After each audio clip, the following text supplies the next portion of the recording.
गुडघे दुखायला लागले आणि काही लोकांमध्ये असं होतं की त्यांचे पाय वाकडे होतात, मग ते पाय एकदम सरळ होऊ शकतात का ऑपरेशन? हो, आता साधारण असं गुडघ्यातनं जर पाय वाकडे झाले असतील तर ते सरळ करता येतात.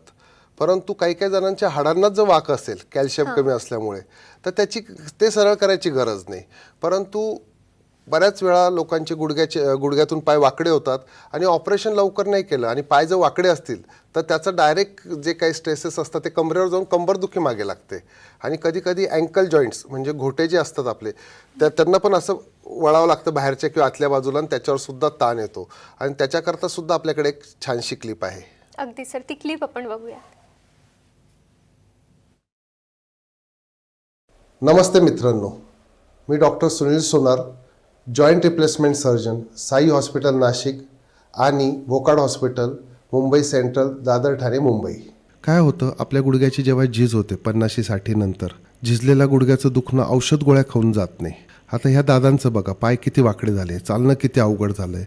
आणि जेव्हा एवढे वाकडे पाय होतात तेव्हा संपूर्ण शरीरावर त्याचा परिणाम व्हायला लागतो. गोळ्या खाऊन खाऊन किडनी जर खराब झाली तर एक किडनी बदलायला 10-12 लाख रुपये लागतात आणि कोणी देत देखील नाही. आता बघा त्यांचे एक्सरेज किती खराब आहेत, बापरे. आणि हे एक्सरेज आता ऑपरेशननंतर बघा, आम्ही त्यांचे पाय किती छान सरळ केले आहेत. आणि ह्या ऑपरेशननंतरच्या एक्सरेवर तुम्हाला छान त्यांचे सरळ झालेले गुडघे दिसतील. आता त्यांचं ऑपरेशननंतरचं चालणं बघा, किती छान सुंदर चालत आहेत ते.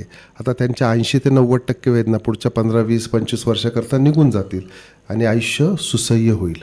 त्याच्यामुळे आता ऑपरेशनला घाबरायची गरज नाही.